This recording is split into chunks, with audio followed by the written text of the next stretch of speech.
The rain had been falling since late afternoon, a steady silver curtain that softened the edges of the small town and left the sidewalks glistening. By the time Emma Hart pushed open the glass doors of Ridgeway Market, the sleeves of her thin cardigan were damp, and the ends of her hair clung to her cheeks.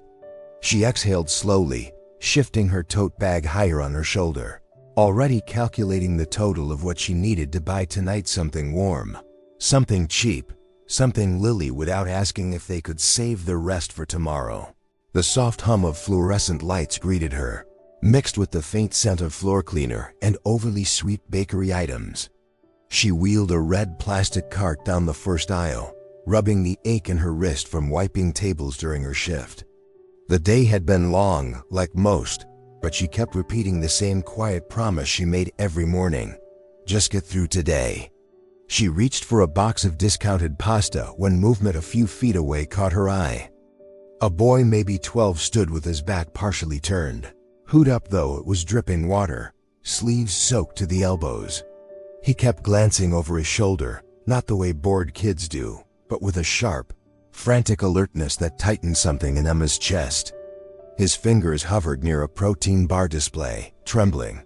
Emma paused, watching. The boy looked too thin for his age, too pale under the harsh lights. She saw the moment he made his decision swift, desperate. He slipped a protein bar into the pocket of his hoodie. His breathing quickened. He swiped his sleeve across his nose and took a step back as if preparing to bolt. Emma's heart clenched. She remembered nights when she'd skip dinner so Lily wouldn't. She remembered what hunger did to judgment. So she walked forward slowly, gently, the way she approached Lily when she found her crying after a bad dream. "Hey," Emma said softly.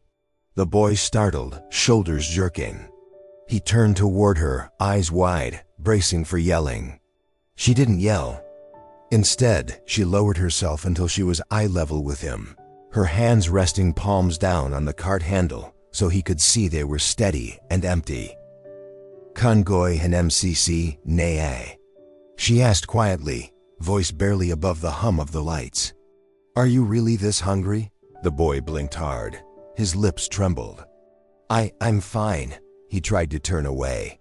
Emma gently shifted her cart, blocking just enough space to stop him without trapping him. "Hey, it's okay. You're not in trouble with me." But he was already panicking. His breath hitched, and his eyes darted toward the front of the store where a security guard had started noticing the commotion. Emma's instinct kicked in. She straightened, stepped subtly in front of the boy, and raised a hand toward the guard. "It's all right," she called. "I've got this." The guard hesitated but stopped approaching. The boy's chest rose and fell quickly. "Please," he whispered, voice cracking. "Just let me go." Emma shook her head gently. "I'm not here to punish you." She guided him toward the end of the aisle, away from watching eyes. She picked up a second protein bar, scanned it at the self-checkout kiosk nearby, and placed it into his shaking hands.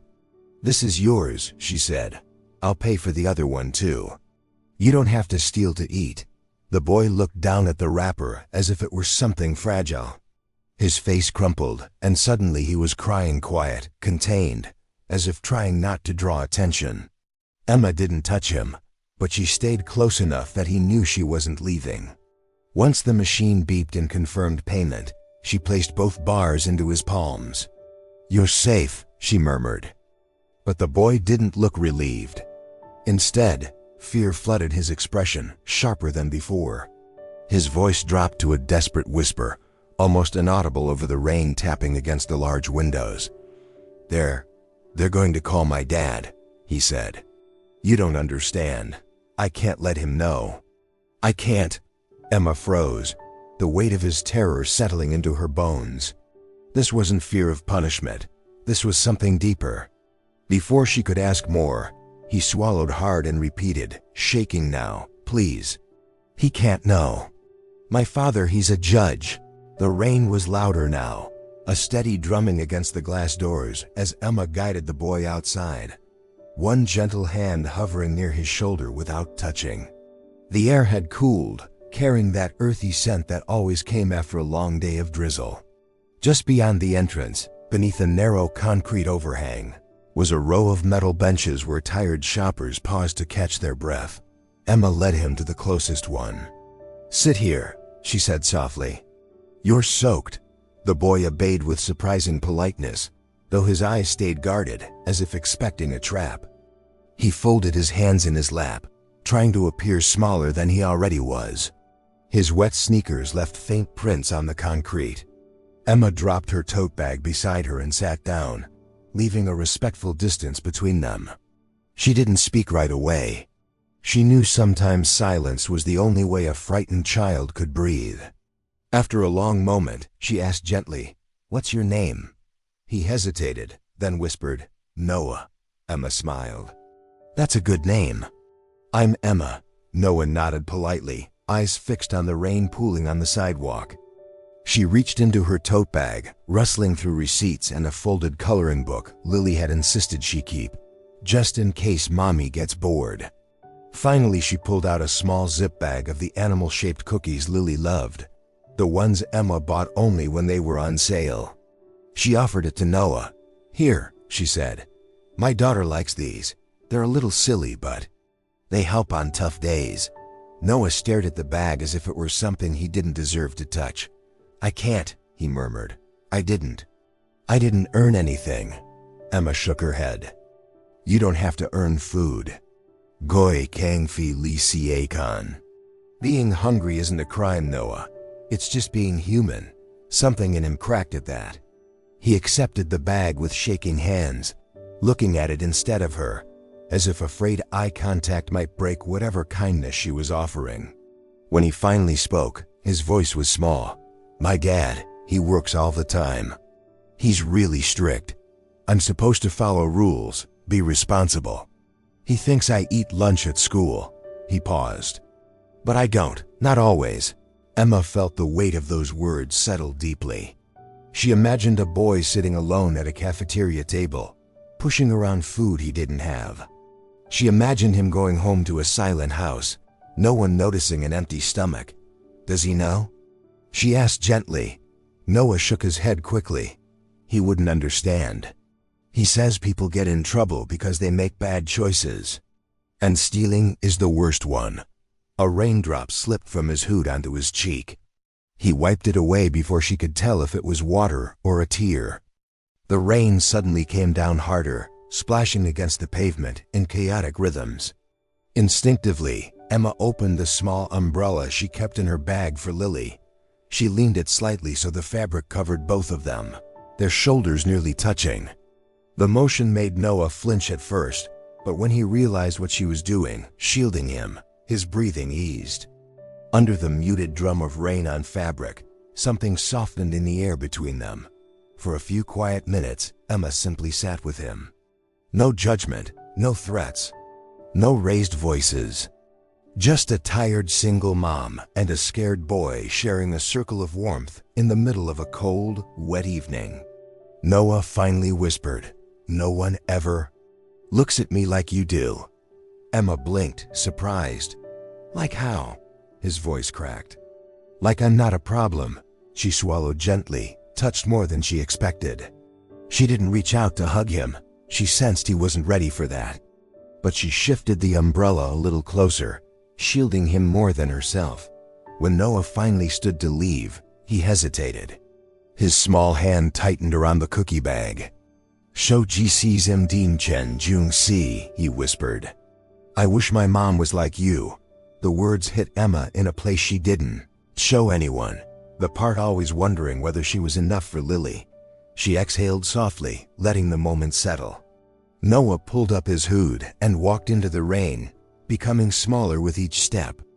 Emma didn't know that above them, mounted discreetly near the sliding doors, a security camera had captured everything: the kindness, the cookies, the umbrella, the boy's trembling confession. And that this simple moment, born of rain and hunger, was already on its way to changing her life forever. The rain hadn't stopped when Emma and Lily got home. Water dripped from the hem of Emma's cardigan as she locked the apartment door behind them. Their place was small, one bedroom, creaky floors, warm yellow lamps they'd bought at a thrift store. But tonight, it felt especially quiet. Lily swung her little backpack onto the couch and headed straight to the small dining table by the window, where Emma had already laid out a simple dinner: scrambled eggs, toast, and a few slices of apple. It wasn't much, but Lily's eyes lit up the way they always did. "Thanks, Mommy," she whispered before taking a big bite of toast. Emma smiled, brushing a damp curl off Lily's forehead. She lived for that smile, for these tiny victories. They'd barely begun eating when Emma's phone buzzed on the counter. Unknown number, local area code. Her stomach tightened. She wiped her hands on a dish towel and answered softly, "Hello?"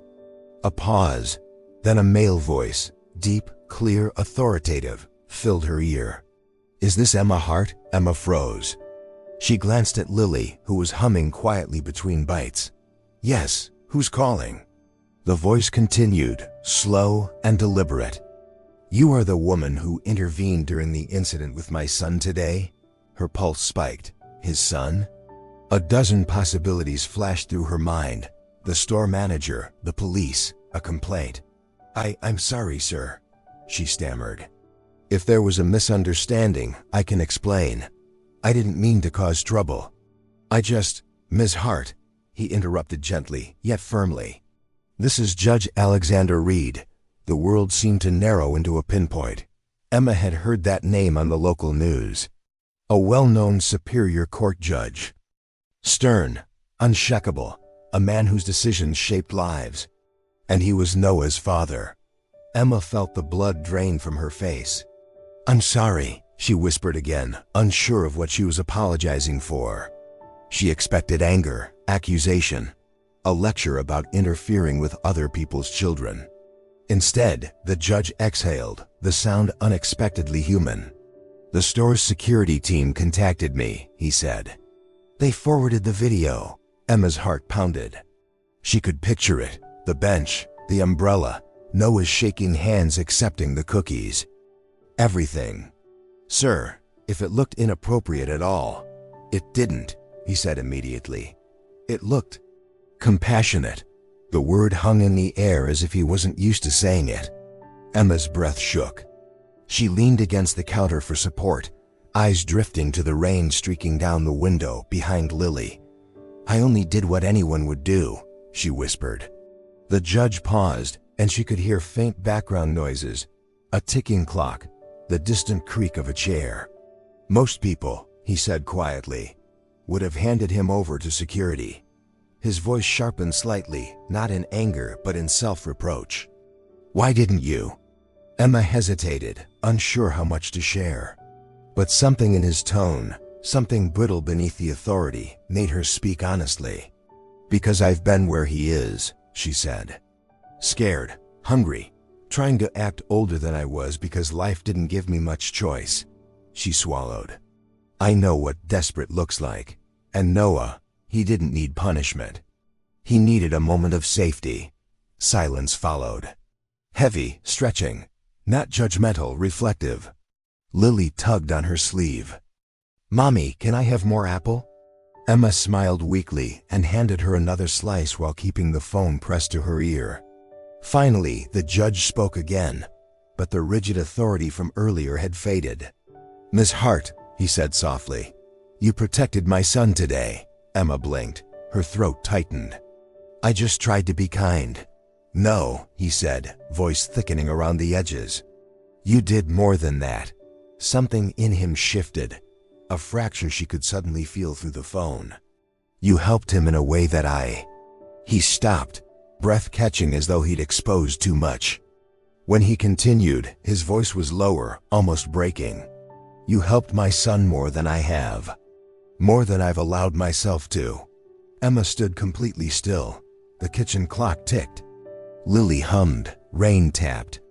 And the line stayed quiet except for the sound of a man, powerful in every public room, sounding completely, achingly human for the first time. If this story touched your heart, follow Midus Stories for more.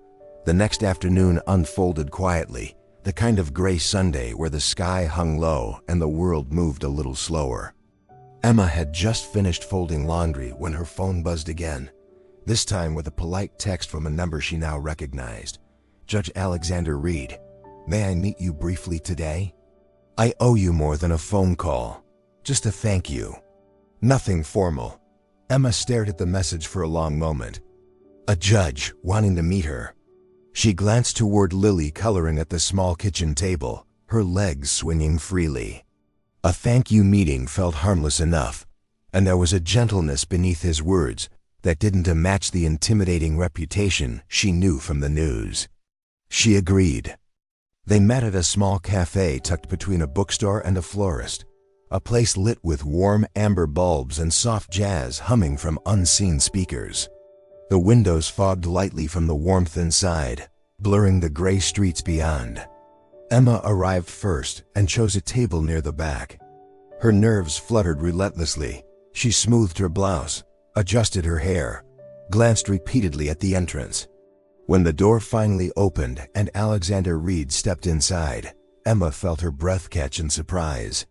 He was taller than she expected, shoulders squared beneath a dark coat still dotted with raindrops. His posture held the quiet authority of a man used to commanding a courtroom, but his expression, that was something else entirely. Something worn, something heavy. His eyes scanned the room until they found her, and for a brief second, a softness replaced the tension in his jaw. "Miss Hart," he greeted as he approached, voice lower and more careful than on the phone. "Thank you for meeting me." He extended a hand. She shook it. His grip was warm, polite, but there was a tremor in it, or perhaps she imagined that. They sat. A server brought 2 cups of coffee, steam curling upward like thin ribbons. Alexander cupped his mug but didn't drink. "I wanted to thank you again," he began, keeping his voice low.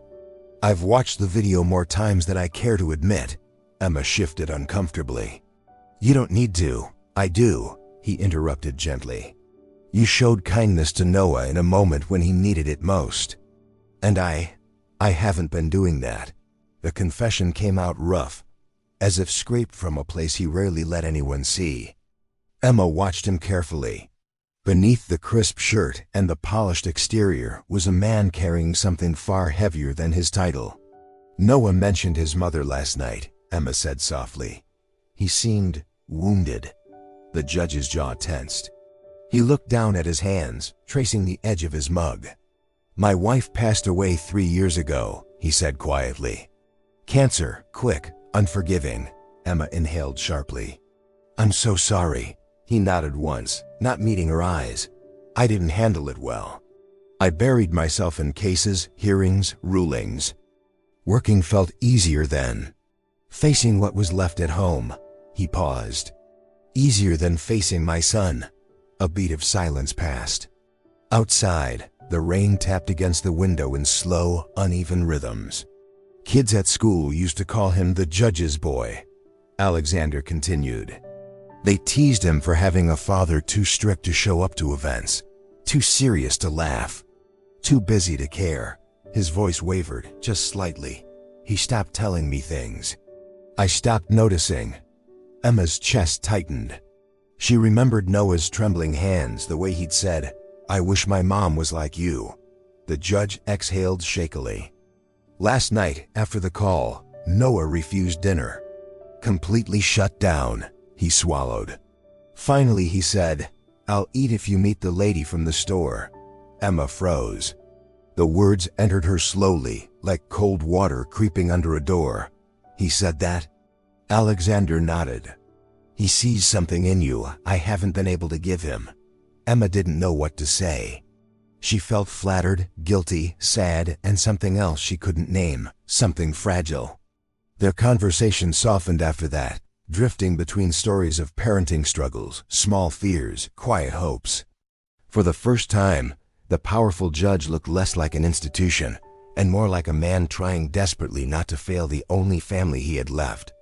Then the cafe door swung open.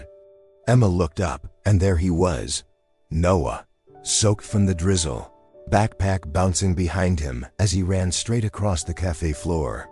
Before Emma could react, he threw his arms around her waist, pressing his cheek into her side with the ease of a child greeting someone safe. Emma instinctively placed a hand on his back, steadying him. Alexander watched the scene, his expression flickering, guilt, gratitude, pain, and relief all tangled together. He looked at Emma as if seeing her for the first time, as if realizing she had reached a part of his son he himself had forgotten how to reach. In that small, warm cafe, with rain blurring the world outside, something shifted quietly, not romantic, not yet, but human. A beginning neither of them expected. If this story touched your heart, follow Midus Stories for more. 3 days passed in a blur of work, school runs, and late-night laundry. Emma barely had time to process the strange, fragile connection forming between her, Noah, and Judge Alexander Reed. But life tended to move forward regardless of anyone's readiness. On Wednesday evening, as Emma wiped down tables during her dinner shift at the diner, her phone buzzed violently in her apron pocket. She recognized the number immediately, the front office of Ridgeway Middle School. Her stomach dropped. She ducked into the back hallway, away from the clatter of dishes and conversations. "Hello, this is Emma Hart." The voice on the other end was tight. "Ms. Hart, Noah Reed has been involved in an incident.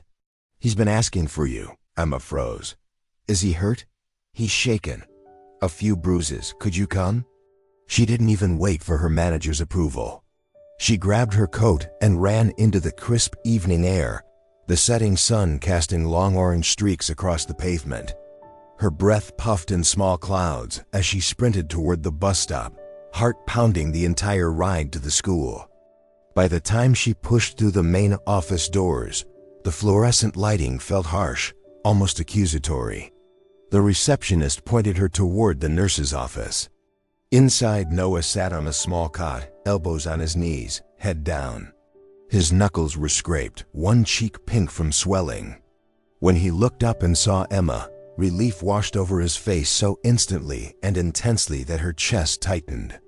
"Emma," he whispered, and before she could react, he stood and stepped into her arms. She held him carefully, mindful of his injuries, her hand smoothing slowly over the back of his hoodie the way she soothed Lily after nightmares. "What happened?" she murmured. Before he could answer, the nurse explained. It was a fight. A group of boys taunted him. Said because his father's a judge, he thinks he's better than everyone. And because he doesn't have a mother, he doesn't have any friends either. Emma felt heat rise behind her eyes, anger, sorrow, a protectiveness she hadn't expected to feel so strongly. Noah trembled. "I didn't start it," he whispered. "I swear. I just couldn't let them say that." "I know," Emma soothed. "I know you didn't." Footsteps echoed sharply in the hallway, hurried, heavy. Alexander Reed appeared in the doorway, still wearing his courtroom suit, tie loosened as if he'd rushed straight from work. His eyes landed on Noah, and something shattered briefly across his face. "Noah," he breathed. But Noah stiffened in Emma's arms and turned his face away. "I don't want to talk to you," he muttered. The rejection hit Alexander like a blow.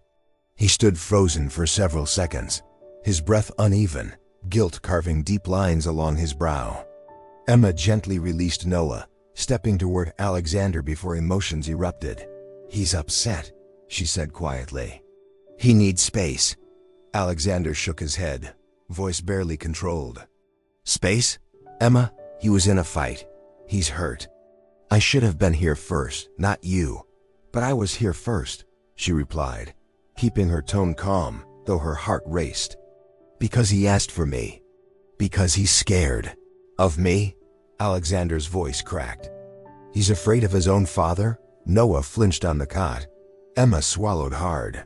"He's not afraid of you, Alexander. He's afraid of disappointing you. There's a difference." The judge ran a hand through his hair, pacing once before stopping abruptly. "I don't understand what he needs from me anymore." His voice rose, frustration spilling out. "I work, I provide, that's not what he needs." Emma stepped closer, her voice firm for the first time since meeting him. "He doesn't need a judge." He doesn't need authority or discipline or expectations. She gestured toward Noah, who watched them with wounded eyes. Ang kang cnn quyen luck. Noah chasien cha na enti lane. The words hung suspended, echoing in the small nurse's office. Alexander froze, breath catching in his throat. His eyes widened, and for a moment, the powerful man with the iron posture looked breakable. I haven't. He swallowed hard. I haven't hugged him since. He couldn't finish. The silence that followed said everything. Emma felt her own eyes burn. Noah turned his face toward them slowly, uncertainty flickering across his features. The truth was out now, raw, painful, undeniable. And it was the truth they all needed to face before anything could change. If this story touched your heart, follow Midus Stories for more. The storm hit harder than anyone expected that night. Rain hammered against rooftops, hissed along gutters, and drenched the quiet streets of Ridgeway in a cold, relentless curtain. Emma had just tucked Lily into bed when her phone rang, vibrating violently on the nightstand. She saw the name and felt her chest tighten. Alexander Reed. She answered immediately. His voice wasn't the controlled, measured tone she'd grown used to. It was frantic, broken. Emma, Noah's gone. She shot upright. What do you mean gone? We got home from the school. I tried to talk to him. I tried. His breath hitched. He locked himself in his room. And when I checked on him again, he was gone. Door open. Bag missing. He's out there in this storm. The panic in his voice sliced straight through her. I'm coming, she said, already pulling on her coat with shaking hands. Within minutes she was in her car, windshield wipers fighting against sheets of rain. When she reached Alexander's house, he was already outside pacing the porch, drenched from head to toe. The porch light cast a pale halo around him, making him look even more devastated. Emma, he breathed, relief and desperation mixing in his eyes. I don't know where to start. We'll find him, she said firmly, grabbing his arm. He won't go far in this weather. They began searching the neighborhood first, calling Noah's name through the storm. Their voices were swallowed by the wind. Water splashed under their shoes, pooling on sidewalks, soaking their clothes. Each minute stretched unbearably. Cars passed, headlights flashing across wet pavement, but none revealed the boy they were praying to see. After nearly an hour of searching, Emma's breath misting in front of her, she tried to think like Noah. Where would he feel safe? Not home, Alexander said, voice thick. Not school. And then Emma remembered the small park near the cafe. The one with the wooden pavilion Noah had mentioned liking because it sounds nice when the rain hits the roof. She grabbed Alexander's hand. The park. Let's check the park. They ran. The wind cut against their faces, rain soaking through every layer, but they didn't slow down. When they reached the park entrance, the lamps flickered beneath the storm, creating pockets of trembling light across the empty pathways. Alexander called his son's name again, but the response was only wind. Emma scanned the shadows, heart pounding painfully. Then she saw something, a small shape curled under the pavilion across the field, barely distinguishable in the dim light. Alexander, she whispered, pointing. He didn't wait. He sprinted across the grass, slipping once, catching himself, and running harder. Emma followed close behind. When they reached the pavilion, the sight of Noah made her chest ache. He sat huddled against a support beam, hoodie soaked, arms wrapped tightly around his knees. He was shivering so violently that his teeth chattered. His backpack lay forgotten beside him. Noah, Alexander whispered. Not the judge, not the stern father. Just a man terrified for his child. Noah didn't look up at first, as if afraid of what he'd see. But when he finally lifted his head, his eyes landed on Emma and then slowly shifted to his father standing behind her, drenched, breathless, and more vulnerable than Noah had ever seen him. Something fragile cracked in that moment. Alexander sank to his knees in front of his son, rain pooling around him. Slowly, with trembling hands, he removed his heavy coat and lifted it over Noah's head and shoulders, shielding him from the storm. "I'm sorry," he choked out. "I'm so sorry." And then, for the first time since his wife died, he reached forward and pulled his son into his arms.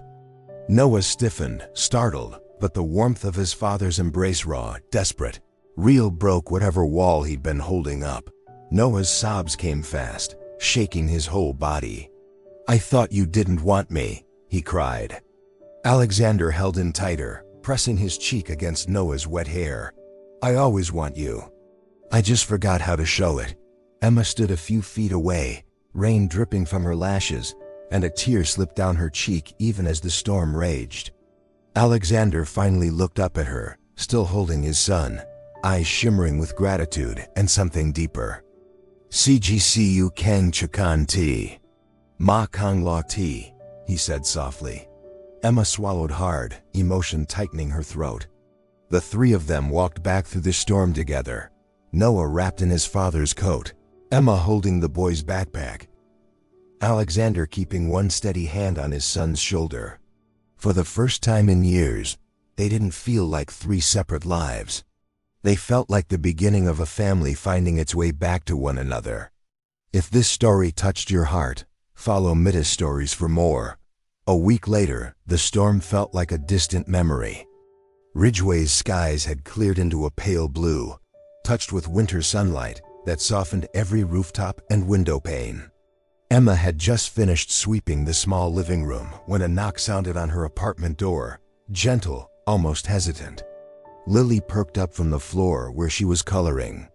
"Mommy, someone's here." Emma wiped her hands on her jeans and opened the door. Standing in the hallway was Alexander Reed, dressed more casually than she had ever seen him. Dark sweater, sleeves pushed to his elbows, a nervous half-smile tugging at his mouth. Beside him, Noah held a wicker basket nearly the size of his torso, filled with groceries, fruit, and a few bakery items wrapped neatly in twine. "Hi, Emma," Noah said with a shy but genuine grin. It was the first time she'd seen him look like a regular kid, lighter somehow, like a weight had lifted from his small shoulders. "We, brought a few things," Alexander added, lifting a bag in his own hand. "A thank you, again." Emma stepped aside. "Come in, Lily will be thrilled." And she was. The moment Noah entered, Lily rushed toward him with the kind of unfiltered joy children seem to have in endless supply. "Noah, I saved you a purple crayon. Want to draw with me?" He laughed, actually laughed, and nodded.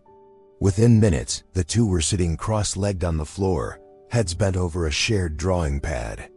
Noah patiently showed Lily how to shade the wings of a cartoon bird. She kept calling him An Noah, a habit she'd developed after Emma explained Vietnamese family terms. "He's like a big brother," she'd said. And today, that felt more true than ever. Alexander watched them from the doorway, his expression softening into something warm and painfully tender. "He hasn't laughed like that in a long time," he said quietly to Emma. She folded her arms loosely, leaning against the edge of the kitchen counter. "He's healing," she replied. "So are you." He let out a small breath, a half laugh, half exhale. "Not on my own." A moment passed, gentle but charged. Then Alexander cleared his throat as if mustering courage. "Emma, I have something to ask." She turned toward him, curious. He reached into his coat pocket and pulled out a small envelope embossed with the state seal. "Next month, I'll be sworn in as a senior judge. It's a big day. There will be a ceremony." He paused. "I would be honored if you and Lily came." Emma blinked in surprise. "Us?" "Yes." His voice softened. "It would mean something to Noah to see the people who helped him. And to me." He hesitated, then lowered his voice. "I want to thank you properly, not just privately, but publicly. Because if it weren't for you, Emma, I would have lost my son." Her breath caught. There was no courtroom formality in his tone now, only truth. Honest, vulnerable truth. "Alexander," she whispered. "You saved him," he continued. "And you reminded me how to be his father." Her eyes stung. She swallowed past the lump in her throat. "Of course we'll come," she said. "We'd be honored." His relief was almost visible, like someone had loosened the tight knot he'd been carrying in his chest for years. He looked at her with gratitude, and something deeper she wasn't ready to name yet, something she sensed he wasn't ready to name either. The moment passed quietly, gently, like a page turning. Later, with the sun dipping lower and golden light filling the apartment, the four of them gathered at the small dining table, a simple wooden piece Emma had bought secondhand when Lily was a toddler. Alexander unpacked the food he'd brought: warm pasta, fresh bread, and a small box of pastries shaped like little birds. "For the kids," he said, but his smile suggested they were for everyone. Noah sat beside Lily, cutting her bread into small pieces the way an older brother might. Lily giggled as she stole one of his pastries. Emma and Alexander sat across from each other, sharing quiet conversations while the children chattered.